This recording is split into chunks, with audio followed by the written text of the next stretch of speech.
So we look at HIV or tuberculosis and understand, okay, what do we have to do in terms of diagnosis and drugs to get these things down? Once we finish polio, we'll go on, and our next big challenge, which will take decades, but I expect will be done in my lifetime, is malaria eradication. So these models aren't nearly at the point where they can take human sentiment into consideration. You know, the field of economics, a very basic question about what we should have done differently before the financial crisis, there really is no consensus, whether it's with the public or inside the profession of economists. They agree that some of the emergency treatment we did was necessary and important, and you know, I wish that was better understood. But in terms of the root causes, it's actually a little disconcerting how little our models or understanding explain how that imbalance got so extreme. All right, well, number two. Hi, my name is Eugenia. I'm in the engineering school here at Columbia. And I wanted to ask, you were talking about that you love reading. I wanted to ask if you have a particular book that it changed your life, like the way you think about things. And I also wanted to ask, what is the thing that you admire the most about each other? Like you, Bill, about Warren, and the other way around. Thank you. They sort of touched on the second question, but go ahead, they may want to add to it. Books, though, first. Changed your life.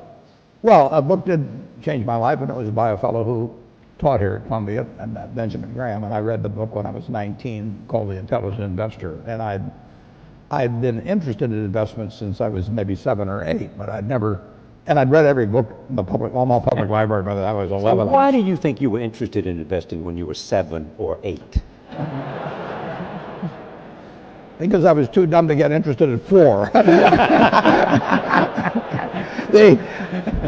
My dad had a very small investment firm, and I would just go down and I read all the books that he had there, you know, waiting to go to lunch or whatever it might be, and then I went to the public library and read them all, and it just was a fascinating subject to me.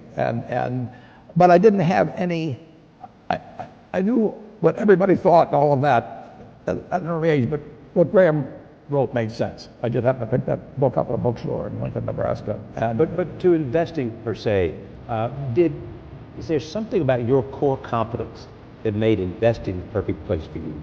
Yeah, it certainly wasn't be a pro football player. I looked. It was a question of zeroing out all the other incompetencies, you know, and I was left with one thing, you know. Just the allocation of capital. I was actually wired in a way that was. This would be something I would be good at. So what wired in what way? I can't tell you precisely, but I've got the right temperament, which is much more important than IQ. If you've got more than 120 points of IQ, sell the rest to somebody else. You don't need investments, but you do need the right temperament. You do it. You have to be able to think for yourself.